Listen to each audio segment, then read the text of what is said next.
Yo, welcome to Open Mic. Bring to the stage one that we all know and love. For sure. Hey, what's up, girl? Y'all, give it up, for my girl, your girl. Justa. For sure. Come on, girl. Come on, girl.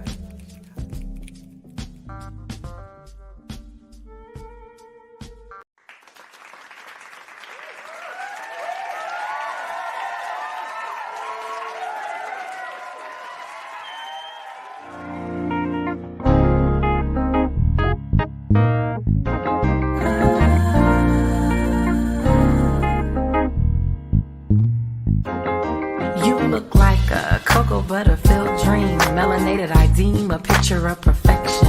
I yearn for your affection. I love your complexion, my cocoa butter filled dream. It seems I am infatuated with you. Your brown skin smooth to the touch. I hope I'm not saying too much. It's just I close my eyes and I see my cocoa butter filled dream. You are my king in reality. Sometimes I get choked up and have difficulty finding the words to describe what you do to me. When you float throughout my cocoa butter filled dreams, you see, for me, self-love is black love and my love is your love, and I love when you're with me. You love me beautifully. Join me in my brown skin up against your brown skin fantasy, cause I don't wanna wake up from this cocoa butter filled dream.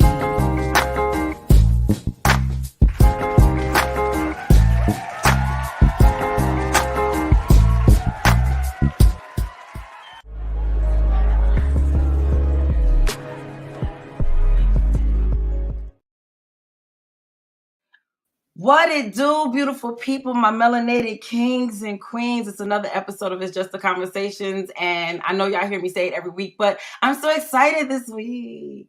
I'm so excited. And I'm going to tell y'all why I chose Bar 7 for our piece this week in just a second. Before I even introduce you to our wonderful guests, I'm going to go ahead and say, what's up, Shay? That timing was everything. What up, girl? You know how I do. You looking beautiful as usual, because all just beautiful ladies and stuff. Okay, thank you. Look, okay, thanks. Yes. You too, girl. Today, you know what I'm talking about? So we've been talking about Black love all this month. We talked to Makai and Kiki about their Black love. They're going to come back on in just a moment. So I apologize for that. But we talked about Makai and Kiki and love in the 20s. Let me ask you, what was your favorite part of that? Do you remember? My favorite part was the observing part of them too. So just how they clicked together so well. And it's just like it's a beautiful thing. Like Black love is a beautiful thing. So to see them together, answering these questions, going through those moments of how they came to be, they just look in sync. So that's what I loved about seeing them. It was pretty beautiful. Like I've seen them. Sorry. I've seen them. I apologize, y'all. Technical difficulties. You know how technology gets. But anyway, But I've seen them interact. We went on a cruise together last July, and I got to see the good, the bad, and the ugly. But at the end of the day, I got to see how determined they were to make sure everything is all good. It doesn't matter what they felt like in the moment. I don't care how mad they got in the moment. I don't care if Makai is, he just get on my nerves because he did this, that, and the other. I don't care how much he was. At the end of the day, when I spoke to both of them, because I don't get involved in their stuff, but there was a circumstance which I kind of was lumped in there, and I'm like, whoa. So when that happened and I got a chance to talk to each of them, to me, it was just so dope that both of them had the same goal. I'm upset with the other one, but I need to make sure that I get this right. Like one of the dopest moments was when I said, Makai, you need to make sure you go and you apologize for I said, you need to go and fix your stuff. Whatever you did, you need to fix it. He said, Ma, I'm apologize, but it's not even about the apology. It's about change behavior. So I'm not even going to be able to fully show her the apology until she sees the change behavior. You know what I'm saying? So it was like that accountability was super dope to me. So watching them and that was fun. But the other part that was fun for me on the show Oh boy. was when Makai was like, I have this one friend that's like, he always, he's be trying to bring girls around me. And I'll be like, no. He's like, man, you really serious about it? And she goes, who's that, Makai? Like, what friend is that? What friend so is we that? clear. So we clear. So it was so funny to me, but it was like, yeah, when they got off, she still was like, cause I won't lie. Yarly and I definitely egged it off. Hey, which friend was that, Makai? So, but it was beautiful because you don't see, this is the thing, and this is what I want everyone to understand. I'm not saying these things don't exist. They are not some unique situation where they're the only relationship in the world that exists in their 20s that's good. It's not the case at all. But they don't get highlighted as much as the negative gets highlighted. You know what I'm saying? So that's why I think it was so dope to have them on. Last week, we had on Jason and Shannon. You weren't here for that one, but that conversation was so dope because I noticed, I don't know if you got a chance to watch it yet, but I know you be studying this stuff, but I noticed throughout their conversation, the common word that they used was communication. Right. With almost every question I asked, one of them would say, and then, we'd have to communicate to figure out whatever, or we were communicating. And it was that specific word that they just kept using. And I found that to be super important because we talk about communication as if it's just whatever type of thing, but that's major.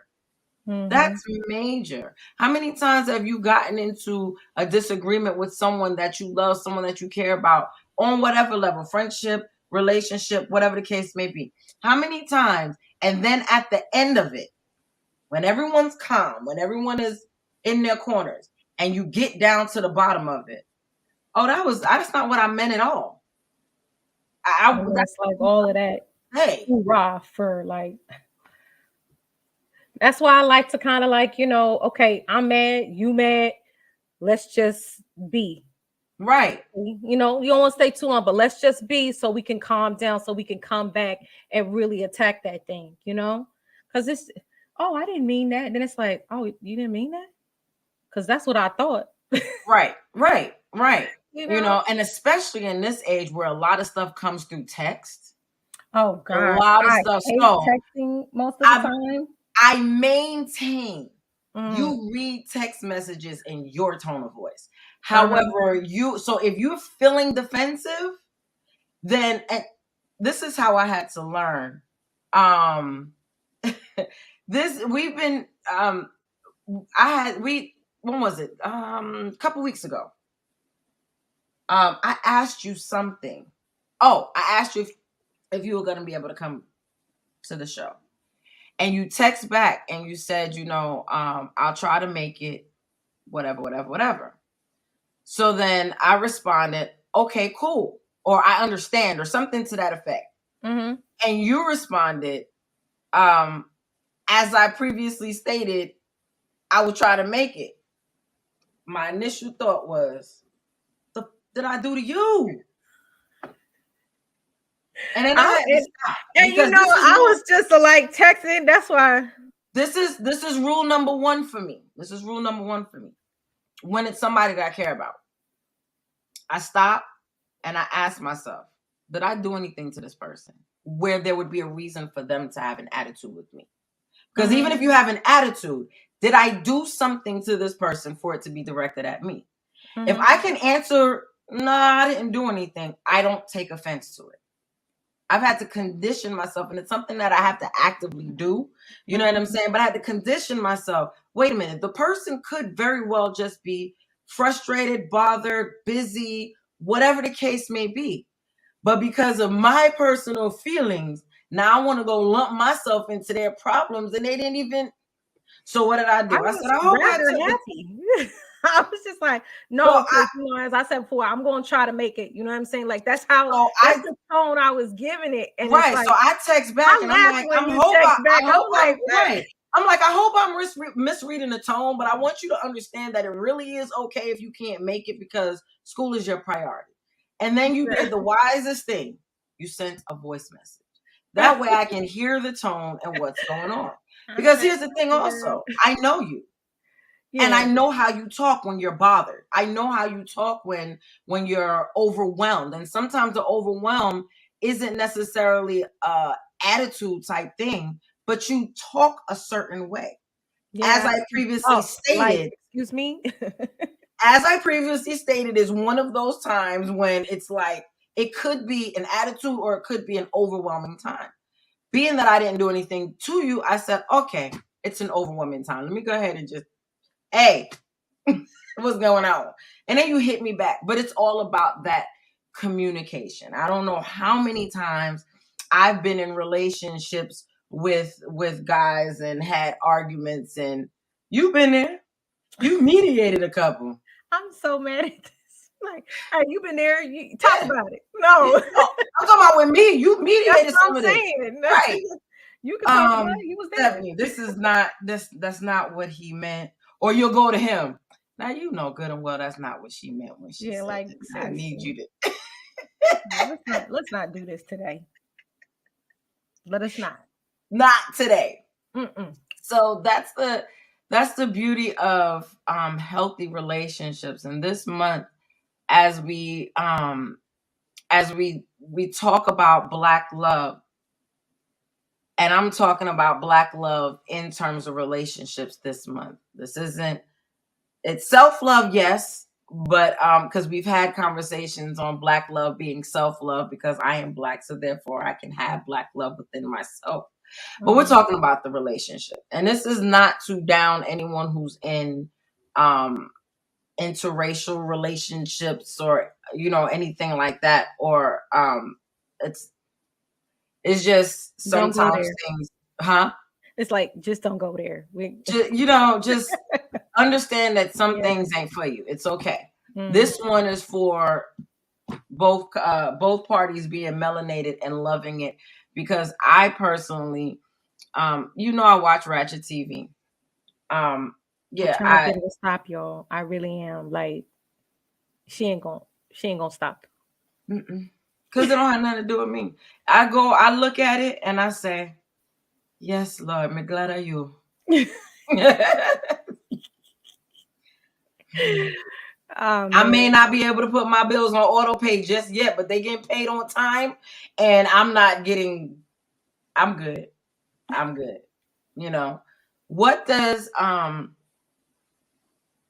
gonna give you an opportunity to get a little in your feelings. Now, why are you gonna do that? Because. Okay, just go ahead. Okay. Because I'm gonna interview you until Michelle and Jay get back. So that's just what it is. What is your definition of Black love in the terms of relationships? How do you look at Black love? How do you see yourself? I'll ask you a second question afterwards.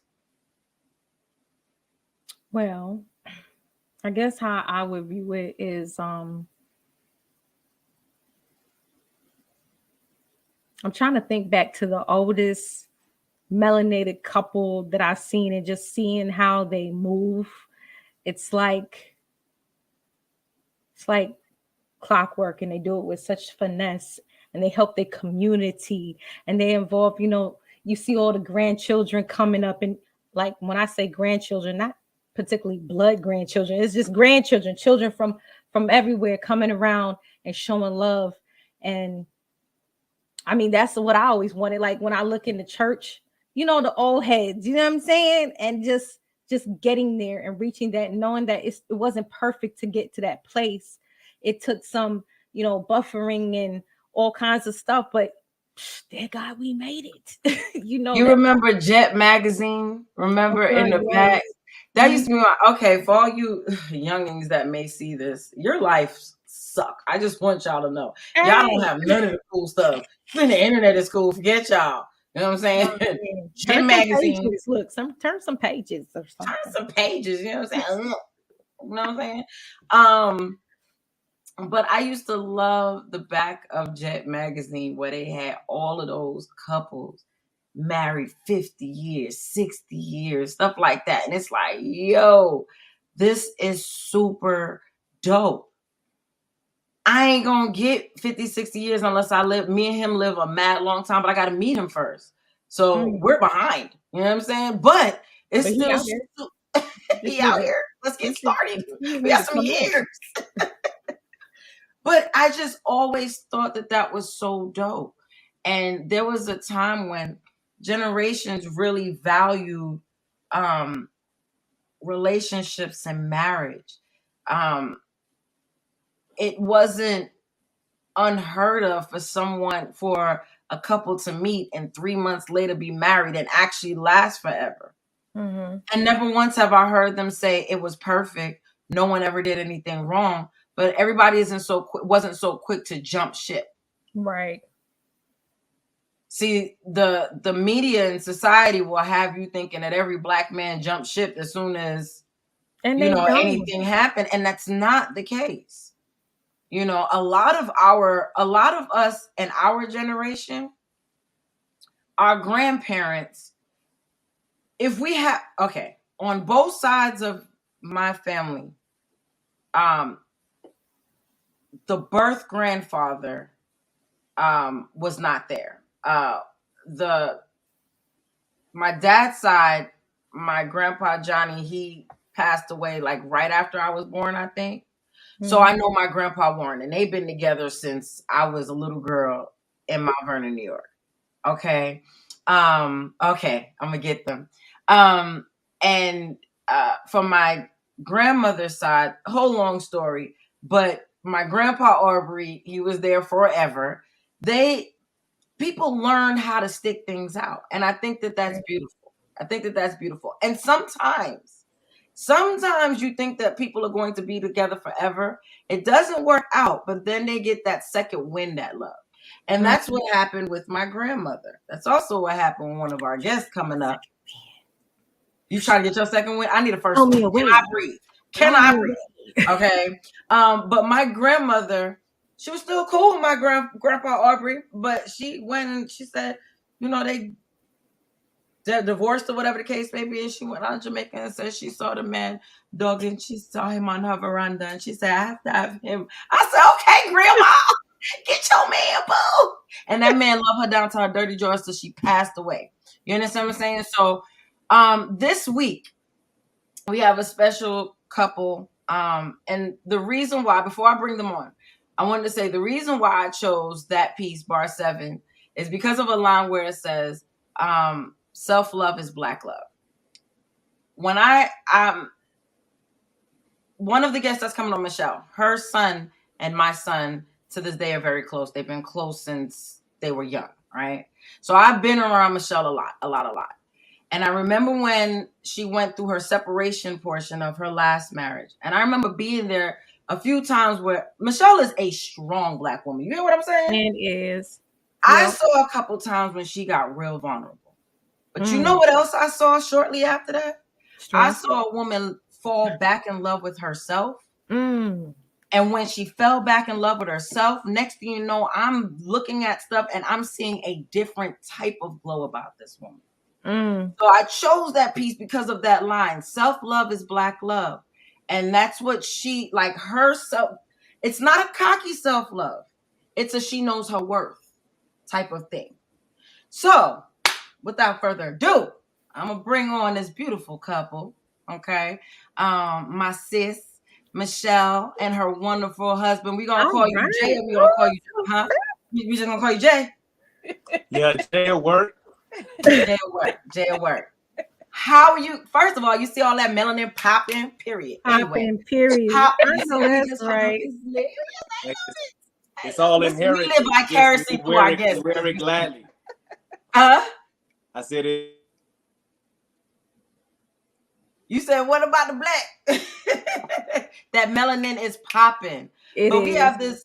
If you guys need to turn off your camera, so that it'll give you the thing. It's all good because the internet is Connected, interneting today. Hold There we on. go. Let me make sure we got this internet right, because There we go. There we go. this ain't gonna happen to us again. Nah, we need to. Okay, we in now. Period. Okay, because he needs to make And sure let's you go got right back to where we were. I don't know how far this. Michelle. I don't know how many people gonna be helped by this right here, but something is against us with the internet coming in and out. But we just gonna keep on persevering. You see how the words coming through early? You see how the word? I'm gonna let them give y'all their Facebook page and stuff so y'all can really see what's going down later. Okay. These two just that means a lot of blessings in store. There you go. There you go. How are you guys doing today? Wonderful. Yeah. Wonderful. That's good. You Very look good. wonderful. You And look thank y'all in advance for having us on. I appreciate you guys coming so you can demonstrate what this looks like, what smiles look like. I always one thing about Michelle finna smile. If there ain't nothing else about Michelle, she about to smile. She about to sing and she about to smile. But kick them off. I'm gonna tell them to come back on with just their audio. So y'all got a chance to come back on with just. The reason why I can do this on here is because y'all know I don't be caring. Y'all know what the internet be doing sometimes. So, man, y'all saw that picture. But when I tell you, since we already started, and this ain't talking behind her back if she gonna watch it when we air it. You feel what I'm saying? So it's okay. Boo. I didn't get to say all my good stuff. Oh, Lord. My gosh. So we transitioned to the phone, and we just took it off of the Wi-Fi because I think that's what was giving. That's what it is. Okay, all good. So let me ask you. Let's start this out. How did you guys meet? You want to start? Nah, I'll let you start. So we actually met at church. I go to New Creation Outreach Ministries, and a few years ago, I had stopped going, and then I started going back again. And I was going, he was there. I don't know if he was a guest or whatever, but we ended up having Sabbath school discussions, and we would be like going like at each other. And that's how we originally met in Sabbath school. So yes, through communication. Didn't we just want to talk about communication? Okay. So what was it that made you say, what changed everything from just going back and forth in Sabbath school? And just for those of you who are watching, I think I've explained this before. Sabbath school is pretty much equivalent to Sunday school, except in the Seventh-day Adventist Church, we put, I think we put a bigger emphasis on that portion. Because we make a very big deal out of it. Okay, so special music and everything, we're making a big deal out of it. So just so you're aware of what that is. So what made it transition from just conversations in Sabbath school? So one day, again, I was single at the time, free, just doing my thing, going where I want to go, doing what I want to do. Period. And one day he reached out to me and asked me, because he's a preacher. And one day he reached out to me and said, "Hey, I'm going to preach at this Spanish church. Would you like to come along with me?" And I thought, sure, why not? I don't have anything to do.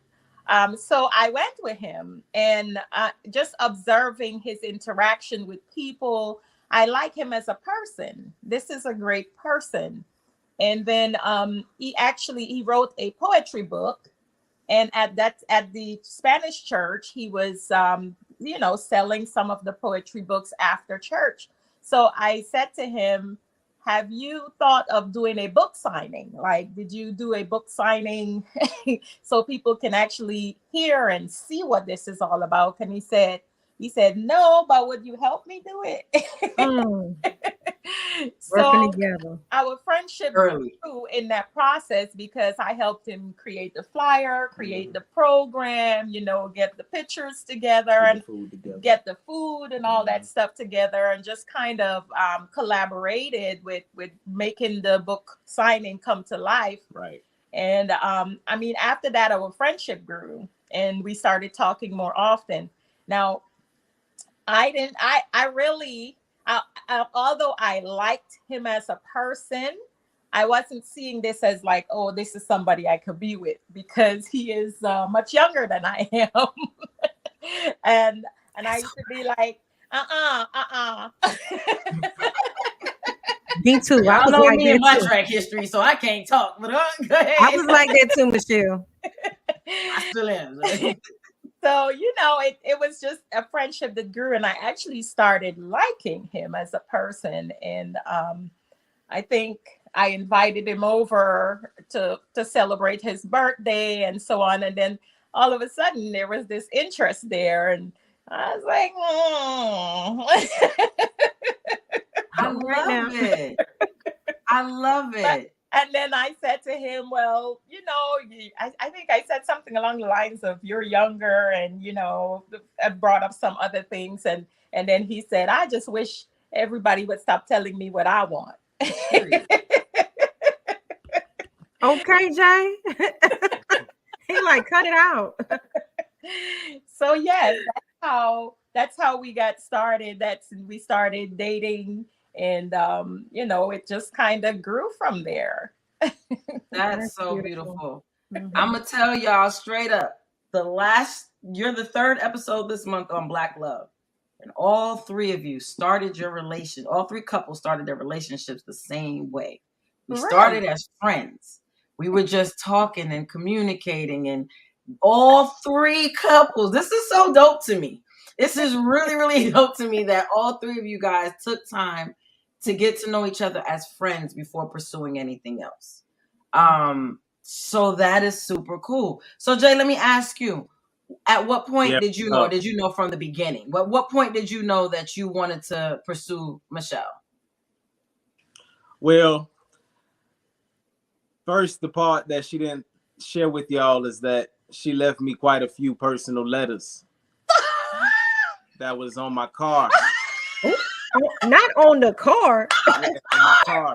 And after several fellowships, I went outside and You know what? was reading those letters that she left on my car. I kind of realized this was a woman who just wouldn't quit.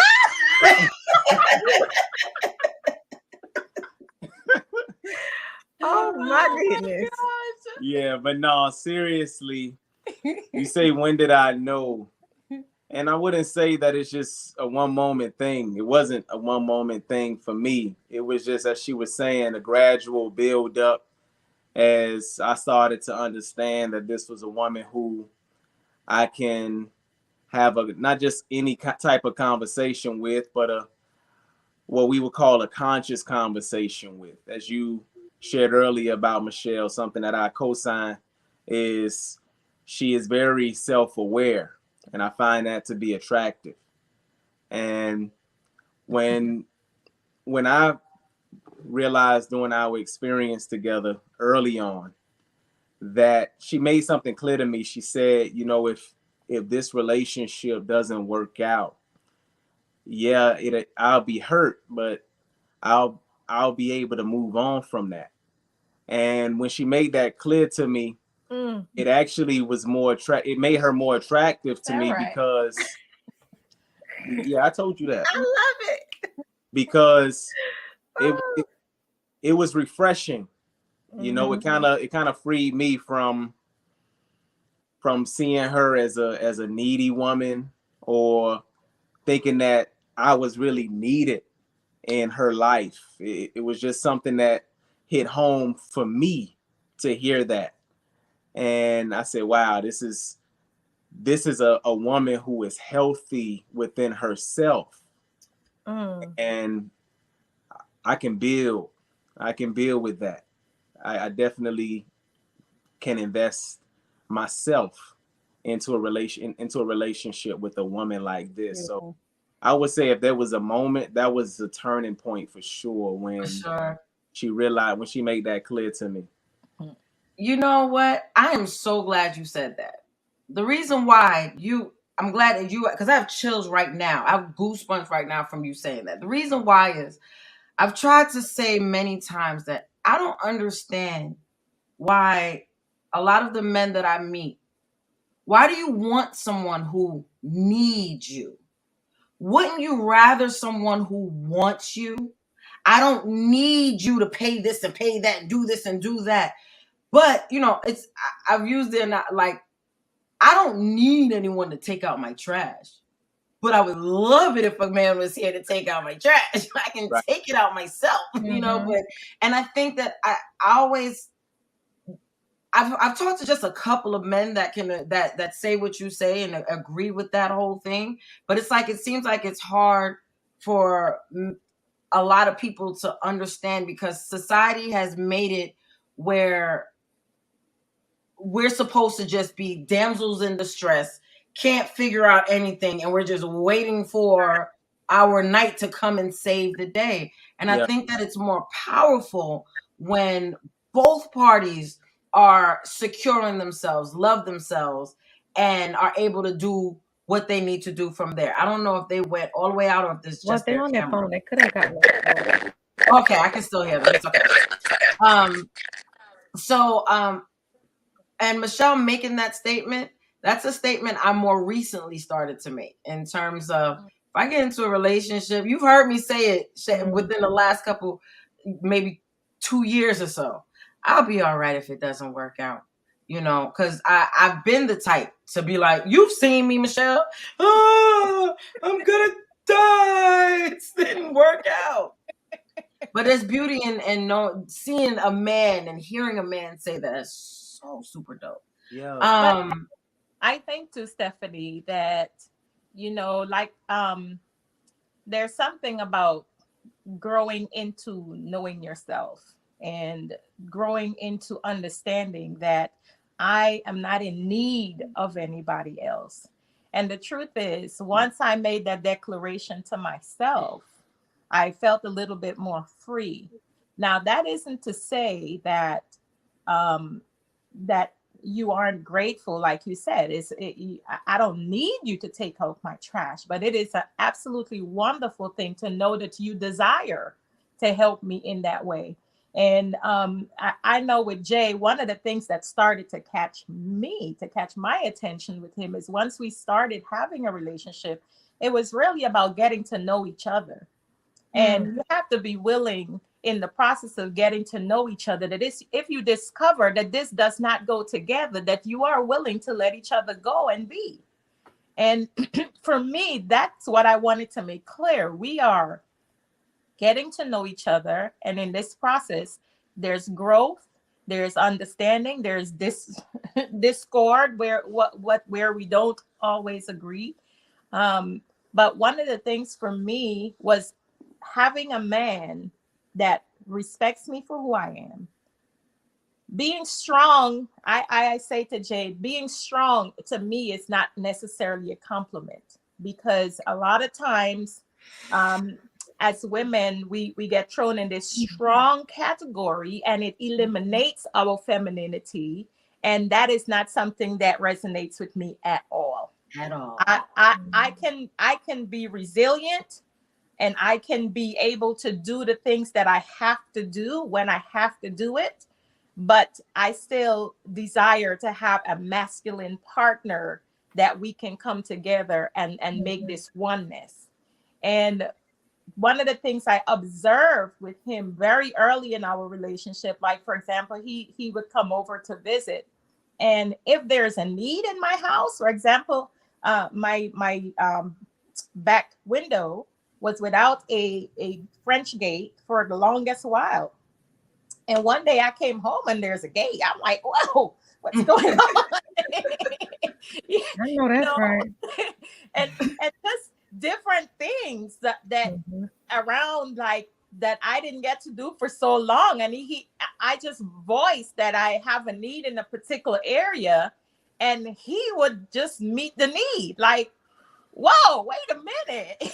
That is key. That is key. You know, that's something my mom always talked about too. Like, if a man come in and see a need and feel that with no questions asked, like, that's somebody that, even if it's not like your partner, your life partner, to have somebody around, a male figure around like that strong, like he's your brother. That's the type of people you want around in your life. Yeah. You know, male or female. You see a need, you feel that need, and you do it without trying to receive stuff, Right. I just saw it and did it. Right. I just And saw that's it and did dope. it. That's dope. So And let I me love tell that. y'all about Michelle. I don't even know if Michelle remembers this, but before I got my shoe game together, she inspired me to get my shoe game together. Michelle used to come to church every week, shoes just like, really? It took me a little while, but I got there. So once people started commenting on my shoes, I was like, yeah, I got that from Michelle. But I remember somebody making a comment about, it was one of those nice, nasty comments. I don't remember who it was, but I remember we were there and they made some little nice, nasty comment about her always having these shoes. It was clearly out of jealousy. Michelle's response was, I work hard and I deserve to have the finer things in life. And she went back to singing her soprano and kept on moving. Okay. So, so I say that to say, Michelle has always been on her game. For as long as I personally have known her. And then when I meet people, because I met her in Georgia, but she was in Florida after I left Florida. And even the people in Florida that know Michelle after I left say the same thing about Michelle. Michelle been on her game. She's an epitome of, I don't need a man. Michelle got a house. Michelle always got a nice vehicle. Michelle's boys always look good. She always look good. She does not, this is offensive to many men, but she is never, even when she was married, she has never needed a man. Her first marriage, she has never needed one. So to have someone to come in, to me, Jay, that makes you extra special. You are. Because to not be needed and still be able to help fill her and help her overflow, hats off to you. Doing the thing. You doing hats it. off to you, sir. I ask you this though, Jay. How is there a challenge? You're younger, Michelle earlier stated. Is it a challenge leading as a younger man? Because a lot of times it's not a big deal for a man to date a younger woman, but a woman dates a younger man, and it's like, how are you dating this boy? He's a grown man. So, how is it for you being a leader, the man of the house, a leader, and you're younger than your wife? Yeah, that's a good question. You said a couple things that stood out to me early on that I would like to comment on before I answer that one. Sure. First, about the idea of a woman not needing a man. And you mentioned that there's some men who just want damsels in distress. So first, with the damsel in distress idea, it feels good to be needed, but that doesn't mean that it's always healthy to be needed. So I see that as there's stages to relationships. And initially, a damsel in distress, the woman who is in the grocery store and she can't reach the milk on the top shelf, right? The woman whose car breaks down and she needs some muscles around to help change her tire, et cetera, et cetera, et cetera. That is attractive initially. However, I have a friend of mine who's been married for over 20 years, and he shared with me that one of his concerns for his wife and one of his frustrations is that there are certain things that she depends on him for so much to do that if he were to take his last breath today, or if he were to become incapacitated of something like that, he doesn't have a peace of mind that his wife is able to pick up the responsibility this area or that area and carry the team forward as far as that. That's not a good thing. So again, initially the attraction of damsel in distress, that's great, but we have to graduate from that.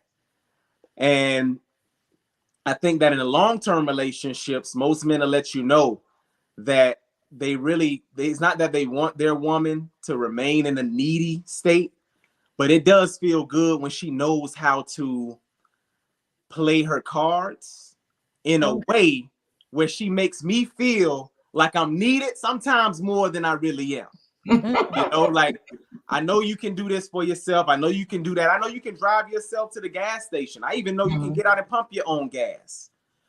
But what I think that men really appreciate and what draws us is when a woman is receptive to us taking the lead, to us being proactive, to us offering and investing what it is That's that we bring to the table versus her telling us, oh, no, I got this. Oh, you got it? Well, I got this energy and this ability that I want to share, but since you got it, you're telling me to keep it to myself. In that case, let me go find a woman who will be more receptive. That doesn't mean she can do for herself. Right. But instead, like the way I look at it with me and Butterfly is that, hey, the energy that I'm able to save you and spare you from doing this or doing that, that's more energy you got for me. That's more energy that I look forward to receiving from you later. Straight up. So the energy that I look forward to you using in the kitchen to cook these good, nutritious meals. Because Michelle can't cook. Yes, you can. Come to Florida. The best one I know who doing it. The energy with me even seeing you lay down on the couch with a peaceful facial expression or being able to laugh versus being stressed and tired. Yeah, I'd rather go out and do this or do that. So that way I can enjoy that energy in other areas versus you spending that energy on, oh, don't worry about it, I do it myself. No. So when we say a woman needs a man, I think it's first of all good to balance it out with men need women as well. And when we say men and women, that's just biological. But when we talk about masculine and feminine, masculine and feminine, they complement each other. So yeah, if a woman is committed to her feminine essence or her masculine essence, and she has a man who's the opposite, whether feminine or masculine, because sometimes they get flipped, then those two people are able to help bring out the best in each other. So I just wanted to expound on that a little bit. Because before you answer the question though, just to my grandmother, before she passed away, in Jamaica, my grandmother pulled her car into the driveway. I don't know the last time she parked that car, because Grandpa Doug gonna come out there and put the car away and everything. My grandmother's perfectly capable. If anyone knows Vivian Hales, they know she's perfectly capable of doing anything. Well, she was perfectly capable of doing anything. Right. But these days, I was talking to a guy, I can't remember who it was, but I was talking to a guy recently, and it's like they're scared to even open the door for a woman these days, because you have these, I can open my own door. But now some are not even used. I want my door open, please. Like, some nowadays are not even used to that. They don't even know what that's like. How you open my door? How did you do that?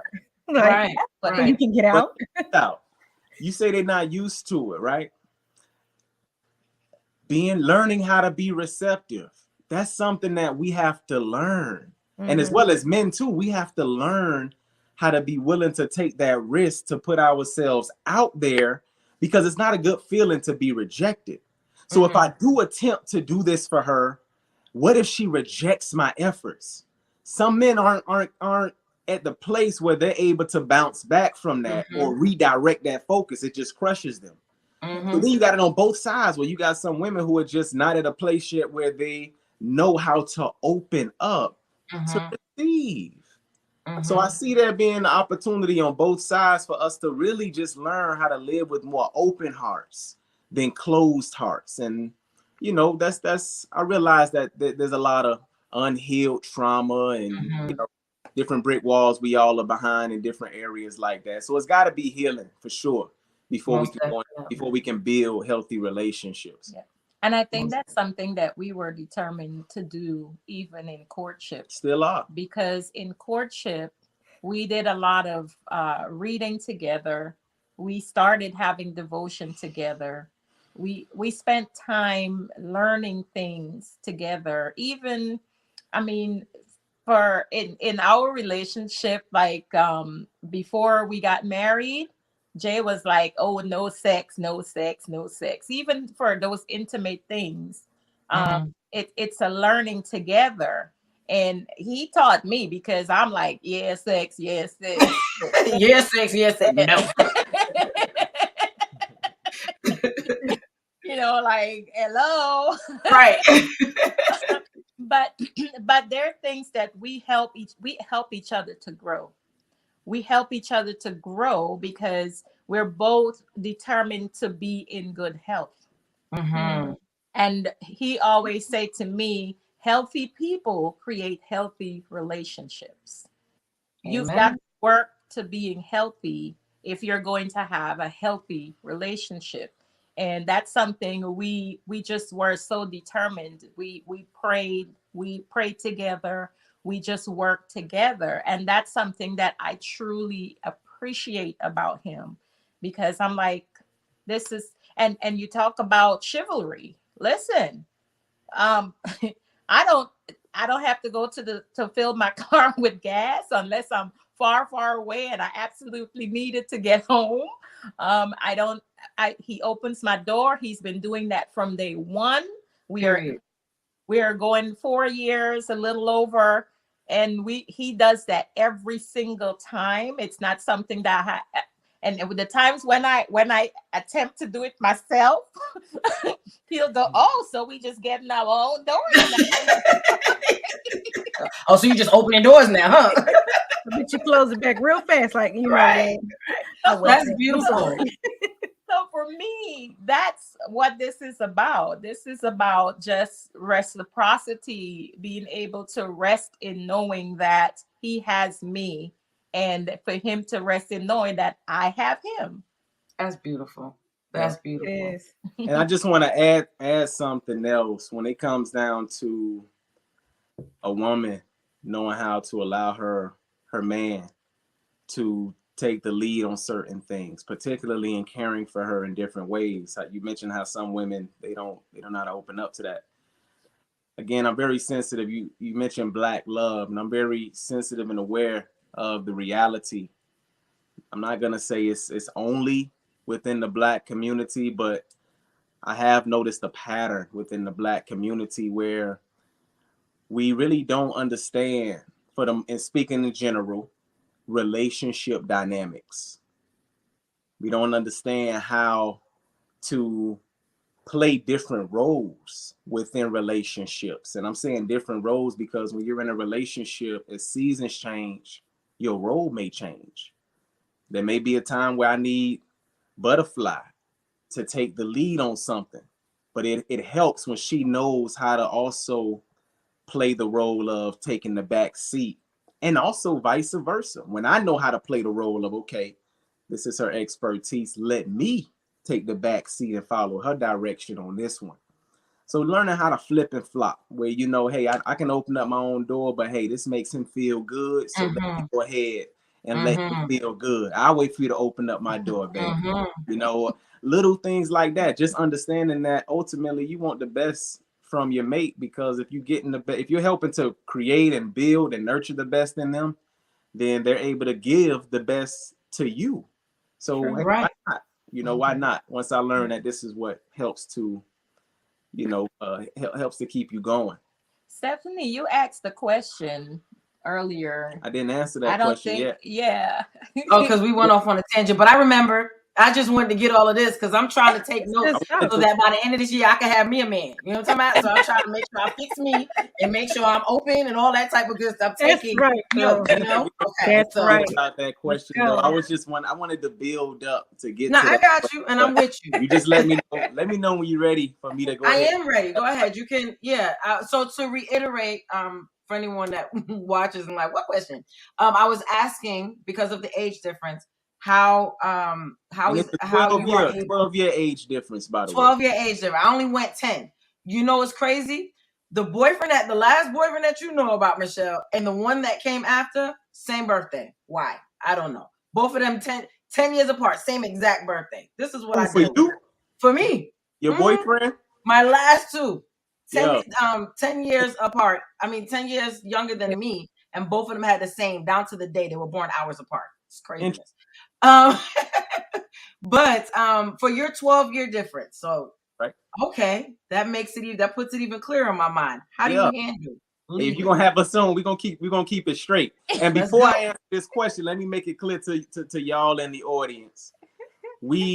Although we were striving to not have any sexual intimacy before we got married, we did not reach that. We didn't reach that standard all the time. All right, so I wanted to make that real clear. I ain't even mad at it. So it was more than a couple. We restarted a couple of times. More than a couple, but I just wanted to make that real clear to the audience. Just the last time, for real. Just get married. But that is what we were aiming for. Yes. So, but yeah, how do you handle being younger and leading? How do you do that? Well, first of all, I want to make it clear that Butterfly, she sets an atmosphere that helps me to lead in this dynamic. And by that I mean she chooses to also learn how to play a role that she's not used to. As you mentioned earlier, with her being a strong woman, et cetera, et cetera, et cetera, she's not used to actually allowing a man to lead. You've been single for what, over a decade, if I'm not mistaken, yeah. So I mean, you get set in certain patterns in certain ways. So she's actually learning how to allow me to lead, and she sets an atmosphere by being supportive, by asking me my input, by receiving my input and my view and my vision with different things. So first of all, that atmosphere is key, because if she was not as open as she is to receiving what I have to give and what I'm bringing to the table, this journey would be extremely difficult. And I may not even be sitting here right now with you on this podcast. Because guess what? There will be no need for me to be right. I got it. But in addition to there being an age difference, there is also the dynamic of Michelle having 3 sons, as you mentioned earlier. And I don't have any biological children. So in this space, here I am embracing the responsibility and privilege of being a father figure, a stepfather, with no parental experience under my belt. So rather than growing into it, how you build that bond over time from the baby to the teen, etc. It's like, wow, I didn't have any time to build no bond. It's like, boom, here it is. Nevertheless, I would say that has been the greatest challenge for me, is skipping elementary school and just saying, all right, here we are. Give me the textbooks. I'm gonna learn what I need to learn, and we're just gonna move day by day and learn how to master it. So what I've been learning, all in all, you mentioned about me leading in this relationship. She makes it easy, because even as a mother, she does not sit back and say, well, those are my children, so they come to me with their issues, and if you got something to say, it needs to be cleared through me first. When I tell y'all she sets an atmosphere and how big of a difference this makes. Once upon a time, one of her children asked her for something, and she said to him, she said, okay, let me have a conversation with Jay about it first, and then I'll get back to you and let you know what we're gonna do. I mean, she could have easily just chose to, you know what I mean? This is my flesh and blood. My flesh and blood has a need. I'm going to provide for them. Boom, there it is. But she chose to include me in that decision-making process, which again helps set an atmosphere. She put me in a position of saying, hey, I trust you.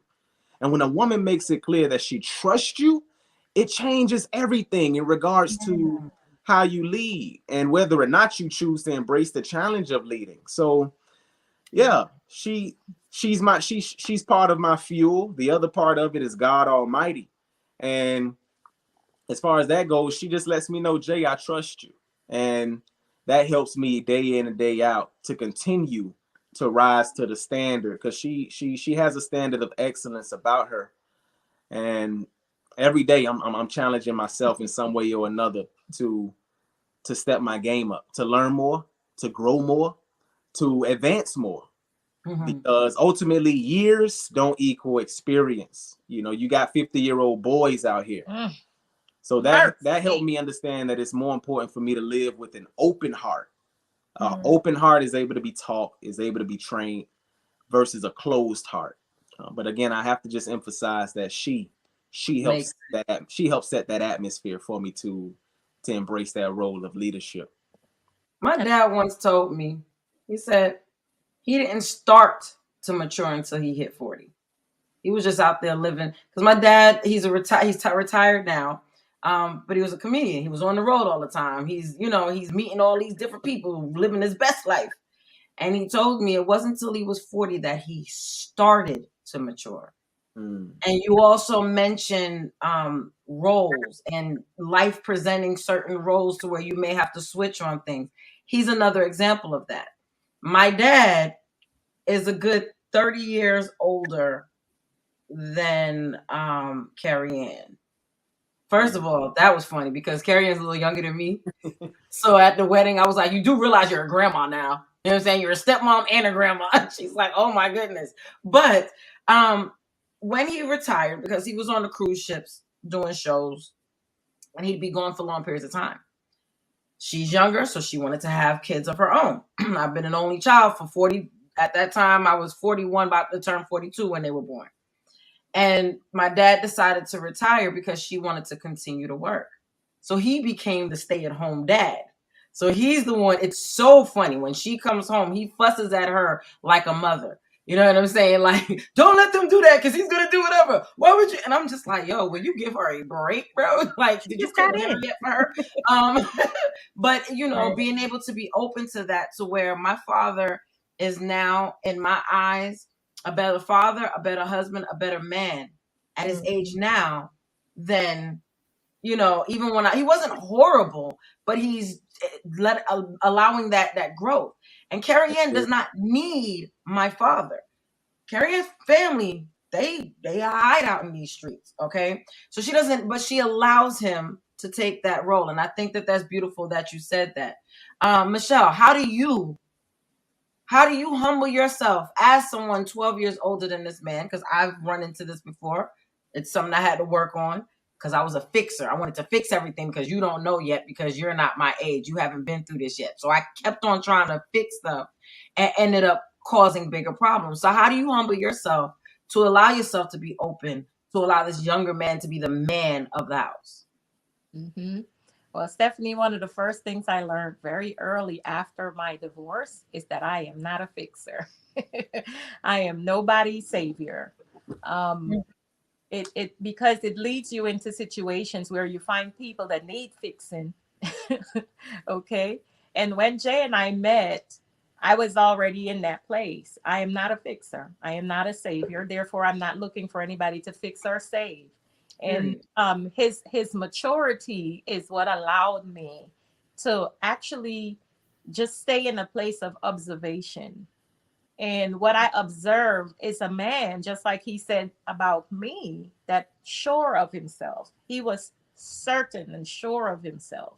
And he was working on himself.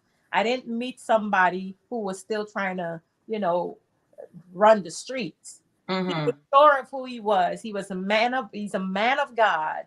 And he had a path before him. He knew where he was going, knew what he wanted to do. And so it really allowed me to just take a step back so that I can actually observe. Mm-hmm.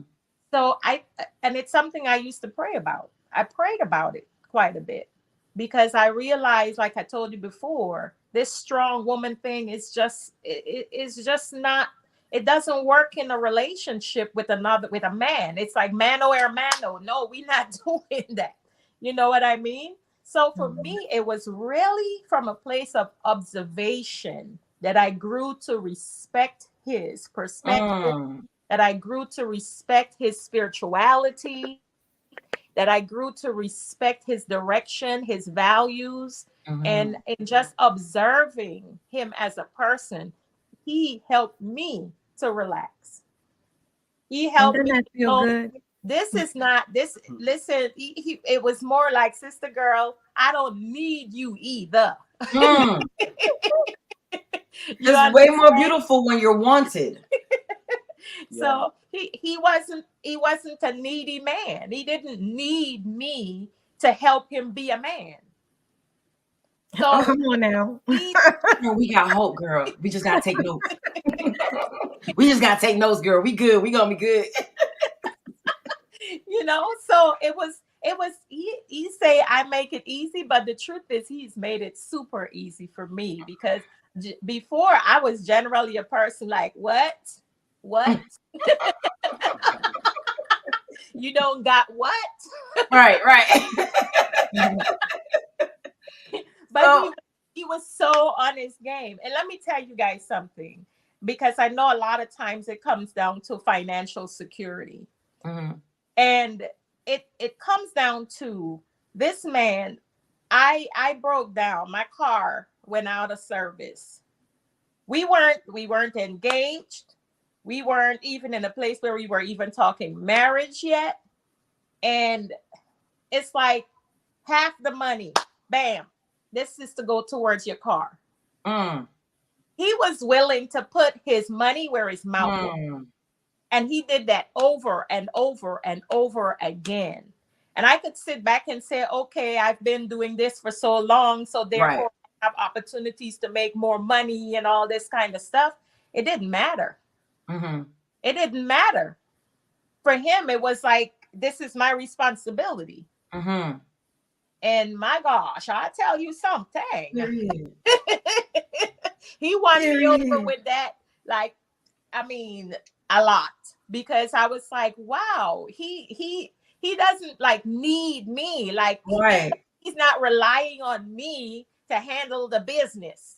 Right. He's in the business without me even thinking or asking. And so it's like, I didn't even have to ask for it. And that's even more beautiful. That's And even those, more beautiful. yeah, and I think those experiences build trust. Those Mhm. experiences allow me to be put down my guards. Mhm. Yeah. You know, so That's what I'm aiming and striving to get to, sis. Because Just take notes, girl. I it's will share there notes. and it's possible. oh yes, I believe it's possible. Yeah. I'm And still just working on believing it's possible, but we getting there. It's a progress. I'm gonna take notes, study this, pray on it, and then we're gonna work on. Lord have mercy. yeah. And you know what? I want to talk a little bit more about setting an atmosphere and a rhythm and a pattern in a relationship, because that's so important. And sometimes we miss that and we try to jump into roles, right? Or jump into, well, this is what is expected, or this is the picture that we want to paint. So let's try to jump right into the picture rather than taking the time out to prepare the paint for the canvas and one stroke at a time creating that picture. And the reason why I bring that up is because as I continue to get to know Butterfly, and as she continues to get to know me, we get to know each other's histories. And one thing about relationships is two histories are always colliding with each other. No matter how much you like each other, you're still bringing, some people call it baggage, but you're still bringing patterns from previous relationships and experiences into a new relationship. Which means if I take note of you and if you take note of me, even though this is the picture, this is the outcome we want, as I get to understand what some of your patterns are, and as you understand some of mine, we realize that there's some work we have to do first to set a new atmosphere for growth. I want you to grow from that. You want me to grow from this with this norm, whatever it is. But in order for that to happen, there has to be an atmosphere. And something that I love is in Exodus, where we hear a lot about and we talk a lot about the 10 commandments. And when you think of commandments, how many of us really like to be commanded to do anything? Right. Sometimes we rebel just because it's like, well, you commanded me to do something. But see, before God even says to the Israelites, the first, she's just putting the charger on, so forgive, just be patient with us with the You're okay. yeah. So yeah, before God told the Israelites the first commandment or testimony, I call them, he said to them, I am the Lord your God who freed you from slavery in Egypt. Think about that. He said, yeah, this is what I want you to do. This is how I want you to live. But before he put those out there, he said, I am your God. I'm the one who freed you from slavery. So first he focused on creating an atmosphere where the Israelites were even willing to trust in him. Mm-hmm. And that's something that in relationships, I realize, and particularly in our relationship, I realize is key, is that, okay, there has to be an atmosphere of trust. So when she talks about things I did for her and whatnot, not only did I do it only to help her out in that moment, but I also did it knowing that I have to earn her trust first and foremost. Before I can come saying this is my vision, or come and saying this is what I like, or this is how I like pancakes in the morning, and this is I mean, for real. sometimes we come with that before we've even earned Right. that, or before we've created that type of atmosphere. Right. Have mercy. So that's something that I've learned in our relationship, is the importance of taking time to create an atmosphere, and periodically taking inventory as well. Like, hey, what's the temperature of our atmosphere? Because I may be requesting something or expecting something that the atmosphere isn't even conducive of giving right now. So let me first make sure that we got the atmosphere right for this. So yeah, I just wanted to share on that. Before we go to the commercial, let me ask you both this question. Like I said, one thing about Michelle gonna smile. She gonna sing and she gonna smile. That's two things about right. Michelle. Laugh all day long. Yes. Smile / laugh and sing. That's right. That's right. I love it. And there's so much joy and happiness between the two of you, but you guys are human. So how do you deal with those times when you're at disagreements? When you come to a disagreement with each other, I don't know how heated or not heated it gets, but how do you deal with those points in your relationships that are not the high points? I can go. So, so the truth is that we end up laughing at our disagreements most of the time. I remember one time I was lying on the bed. He was sitting in the couch in the bedroom, and we were going back and forth about something. And I was there like, and giving. I didn't know he was recording me this whole time. Like, This what you look like right now. I'm going at it, and yes, you this and that and that. And then he just so you could just gonna lie there and just roll your neck like that at me. And I'm like, just like that, okay? Period. Just like that. and then like right afterwards he sent me the video like this is how you was acting. There's something to be said. Like, people who really truly love and care for you, they show you what you looking like. So look, I just don't want you to embarrass yourself in public. This is what you look like. Exactly. I'm looking out for you. But the truth is that we tend to, even if we're in disagreement, it's very short lasting. I don't think we've ever really had like no argument where it's like extended or hours long or whatever. We haven't gotten there yet. So I can't say that there is any deep experience where we could share where that is concerned. But I think, Stephanie, what really helps is that we both value communication. We both value the ability to just speak what's on your mind and not hold things in, fester it up, start to build resentment. And then next thing you know, I'm acting and twirling my eyes and rocking my neck, and he don't even know what the heck is going on.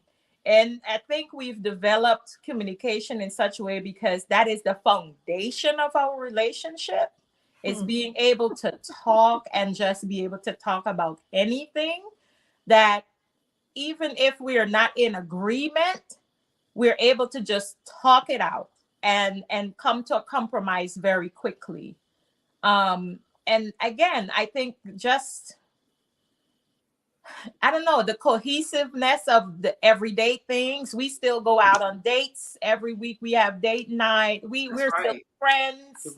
Y'all be climbing mountains and trails and stuff. Yeah, I see you on the internet. I see y'all. Yeah, we're friends. We walk together, we talk together, and I think those things just help. I mean, every morning, and when I'm on the way to work, even if we're not able to have devotion at the house, we're having devotion while I'm driving, or while he's driving and I'm at home. So it's like there is this cohesive understanding that we not festering that kind of atmosphere around here. We're just not. And we end up, like I say, laughing after most of our disagreements. Like, did you really say that? Like, what? Shay and I were laughing when you were saying that. And the reason why we were laughing and looking at each other like, little schoolgirls is because when you guys dropped off in the beginning and we were just talking about the last couple weeks and the couples we've had on, that's a common thing. When I ask this question, everyone says we communicate. And I think it's important that we keep hearing that as the first answer for every couple so that people can understand.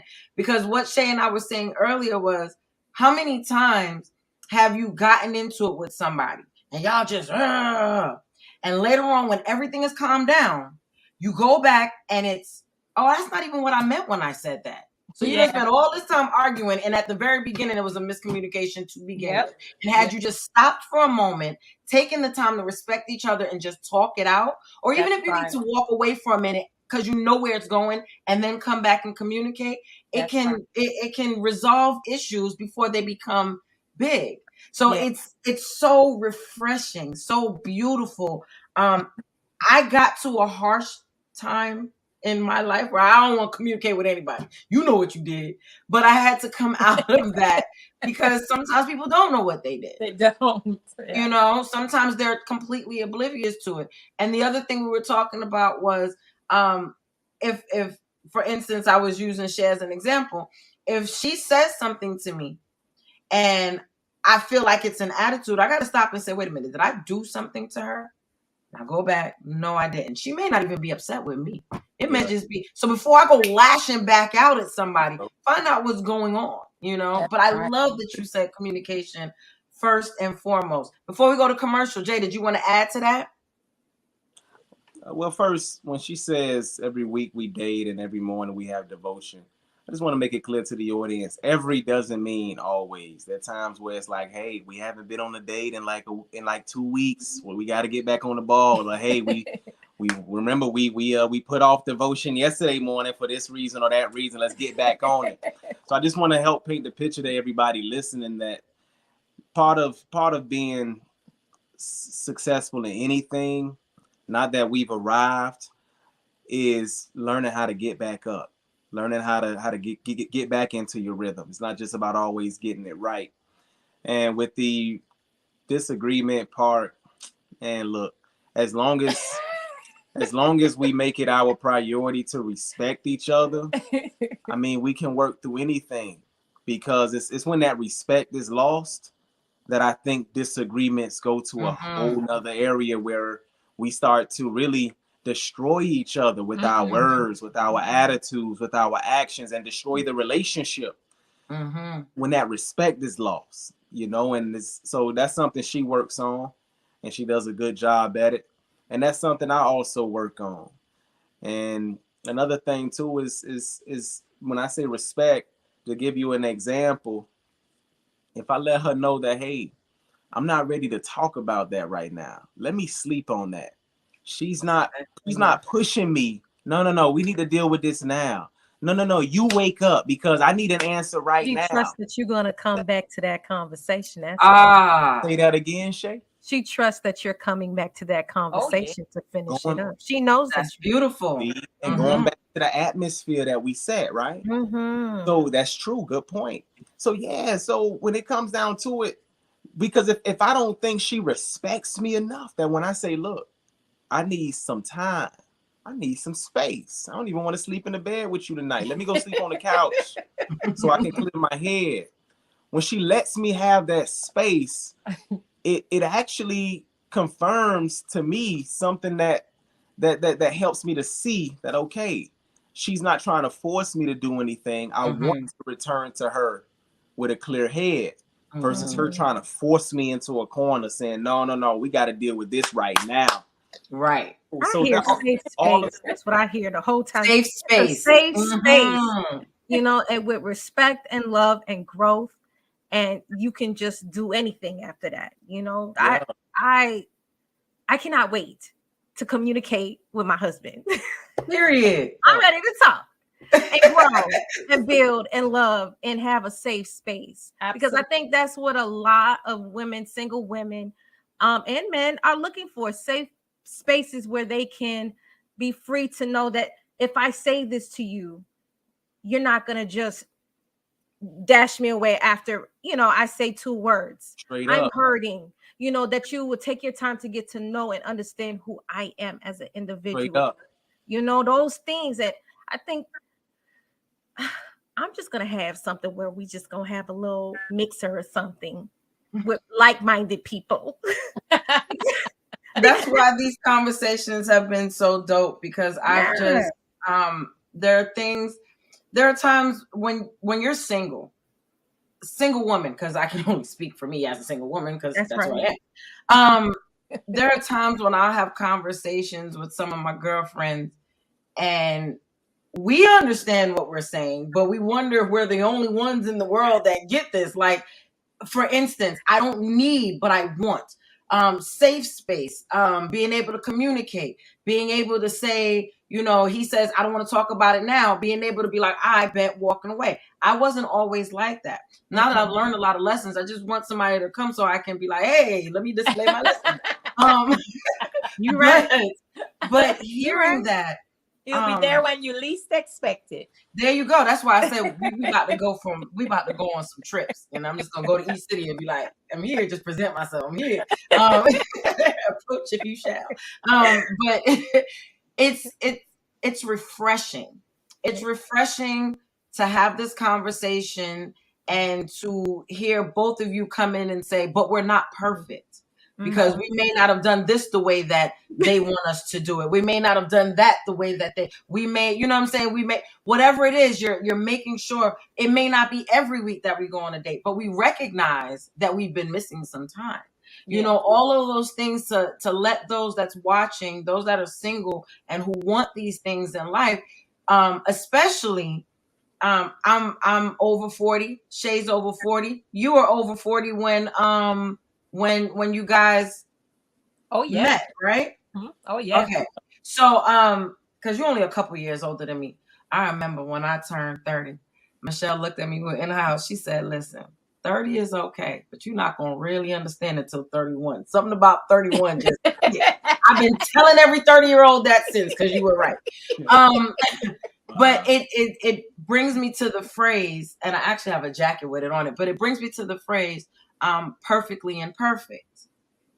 And that's what I think is so beautiful about you and the other couples that I've talked to, is that we look good together. We sound good together on this. But at the end of the day, we do go through some things.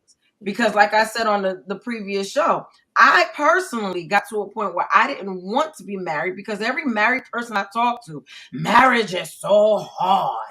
It's a lot of work. This the hardest thing you'll ever. I don't want to do that. I'm tired. Okay. Maybe if I was 20, I'd be willing. But I'm tired. But the work that you guys talk about, it's healthy work. It's growth work. It's we're learning, because Jay said, as we continue to learn each other, as we, he keeps saying we're learning each other, because I learned some stuff about Shay a couple months ago that I had no idea about. And we've known each other. We've been friends since 10th grade, but we knew each other before then, and there's stuff that I'm still learning about her, that she's still learning about me. There's stuff that I'm learning about my mother and my father. And I'm like, whoa, I've been here a long time. You should have told me.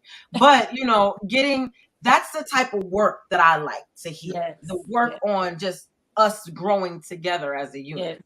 Yes. And that's beautiful. That's beautiful. It is.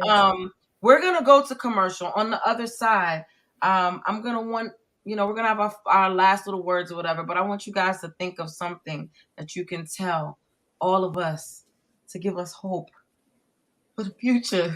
Because we need hope. Write it to me if you want to. It's all good.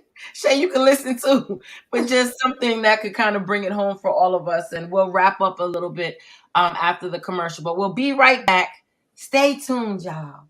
Now watch me on all my commercials about me. She thought walking away was hard to do until walking away led to truth. That's good. Doing something. Discovering a peace that was hovering, but never before allowed to enter her soul. She thought she'd grow old and even cold. If life continued on the trajectory it was headed, complacency seemed inevitable. Until she took a look at herself and said, I'm betting on you. Exploring new worlds and new views, different energies and attitudes. Allowing her heart to be open, it became consumed by what could be described as a fantasy, far from tragedy, no. A dream that if told in a story would seem too good to be true. Taking the form of perfection, physical frequencies felt through erections, emotional energies flowing like oceans. Ocean brings forth life anew, birthing art inspired by Mahogany's muse.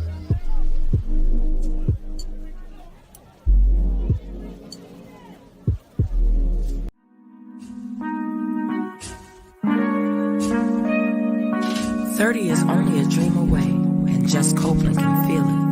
Her unexpected journeys are filled with unpredictable obstacles, but she finds escape in her poetry. However, each rhyme she creates reveals that her life's path is still unwritten. Rather than face the unknown in fear, Jess cherishes a sense of peace in knowing every day she's given a blank page to fill with lines of her destiny. However colorfully chaotic it may be.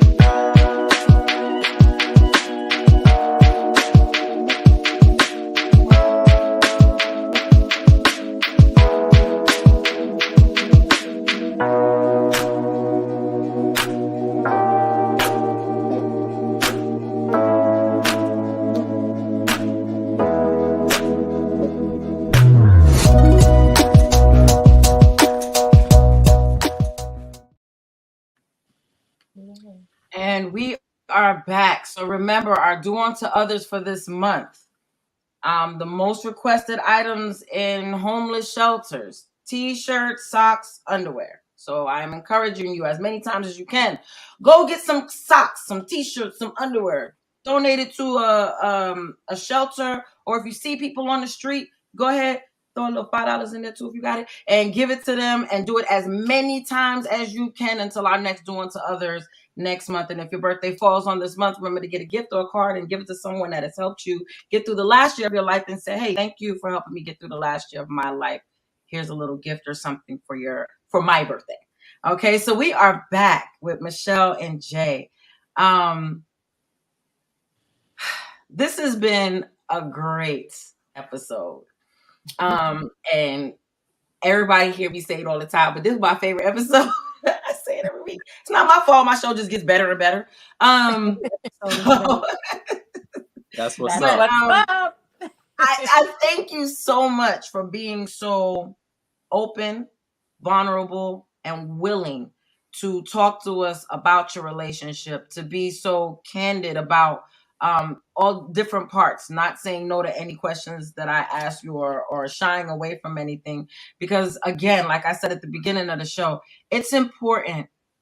Shay and I were talking about, I remember Jet Magazine. Y'all remember Jet Magazine? In the very back, they would have those old couples that been married for like 50 years.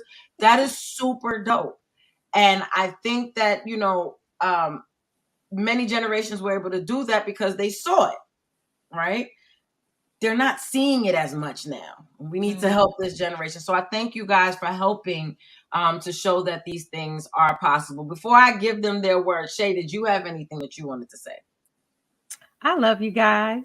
I have to meet you, Jay, and see y'all, and y'all togetherness, because I need some of that to bounce onto me. I need to bounce onto me. Okay. I need that. I'm throwing it at you right now. I love the illuminating smiles and it's just real. You know when something is real, and you know when somebody's not joshing you. It's like that brother right there is real. That sister right there, they telling the truth. You could tell. You could just tell because you feel it right here. You feel it right here. Mm-hmm. So I get that from you all. God bless y'all real big. Thank you so much. Continue to share your light and your love. Thank you for coming on the show.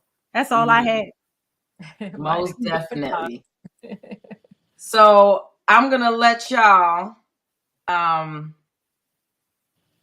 wrap it up for us.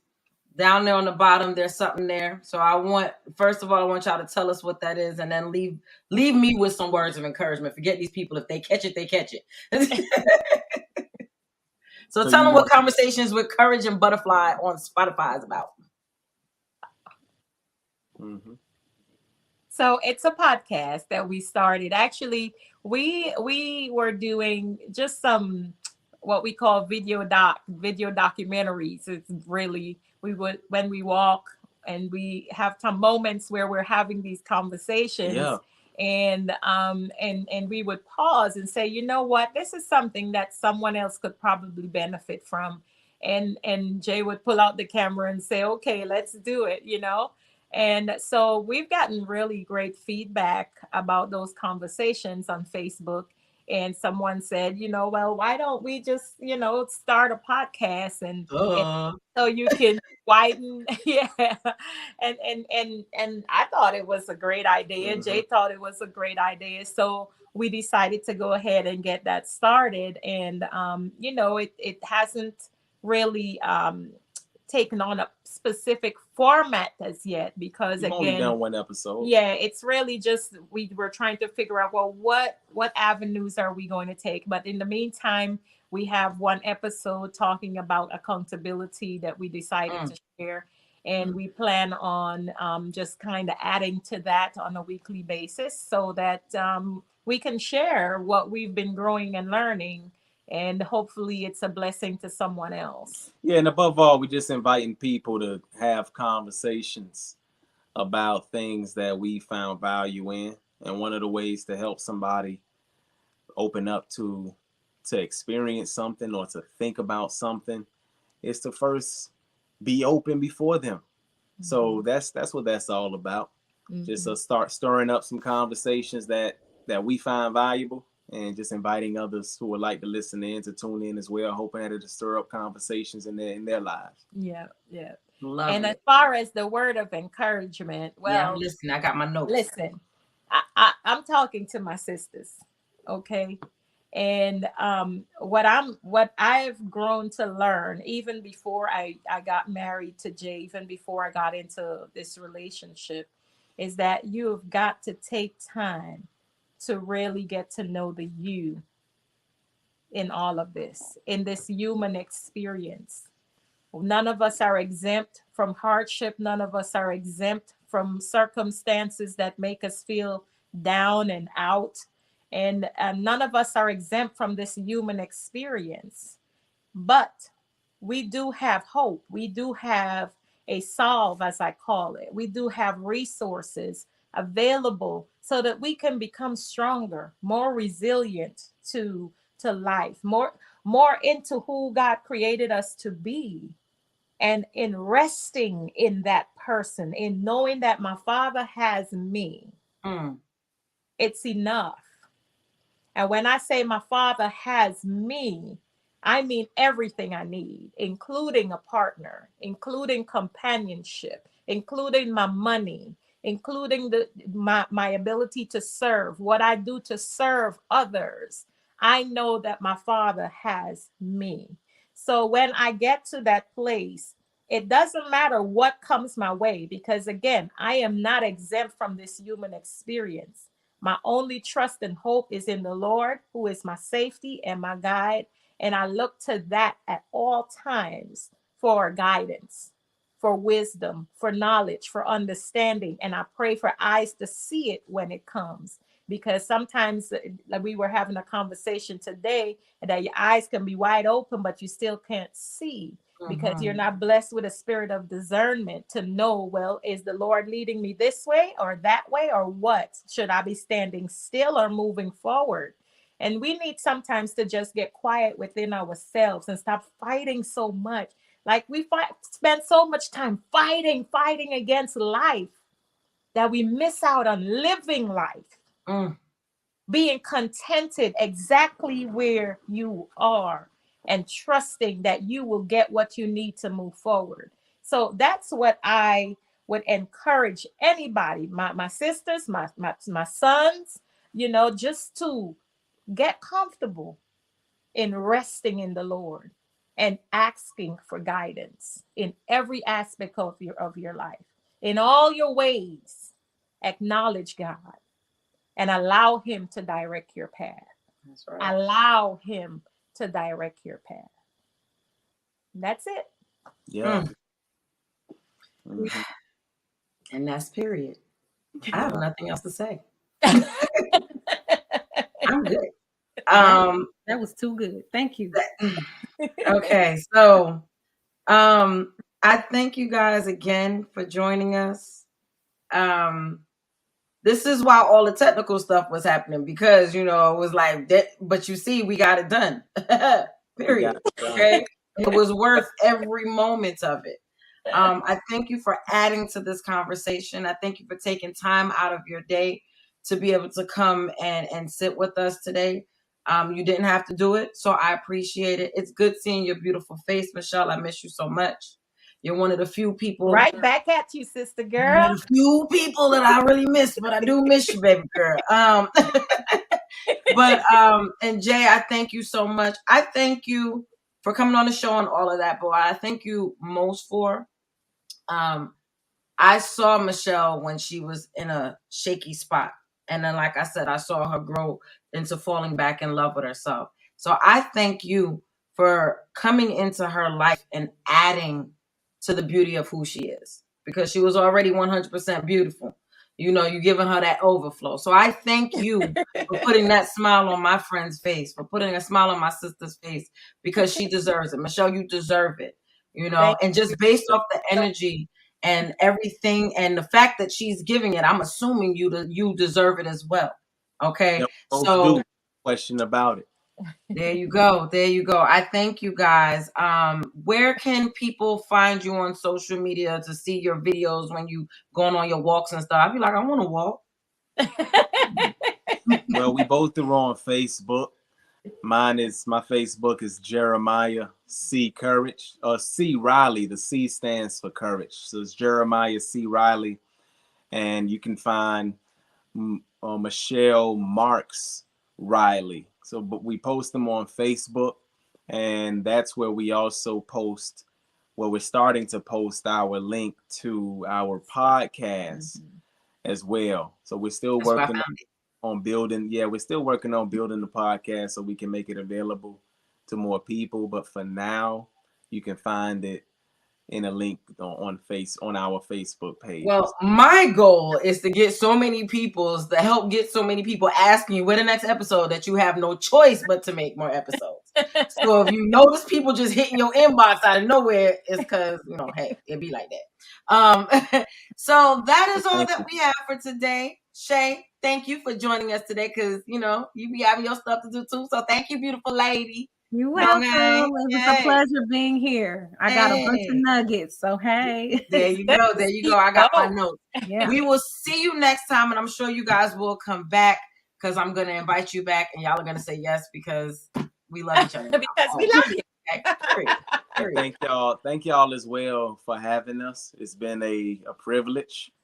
And this has been a good experience as well. Even the questions that were asked to us, I know I can say for myself, it helped me out to reflect more on our relationship, and even looking, revisit certain chapters in our own relationship. That does help me to appreciate certain things and just be more aware of certain things. So thank y'all as well. Look, we help You are too. most welcome. Yeah. It is our pleasure. All right, y'all. So make sure that you like and subscribe. Go to UVVTV. Don't forget the quotes. We got a lineup of a bunch of shows. I say it every week. Go watch another episode. You'll know what shows they are. But if you go and you subscribe and hit remind, then you'll get it all the time. So we will see you next week where we'll have Sharon and Joel to talk about more Black love. See you guys next time. Oh, Lovely, kind, and intelligent. See it, embrace it, love it, display it, feel it. You are beautiful, live it. You are beautiful, say it. I am beautiful.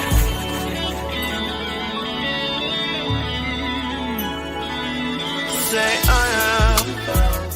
You gotta tell yourself that you're beautiful. It's okay to tell yourself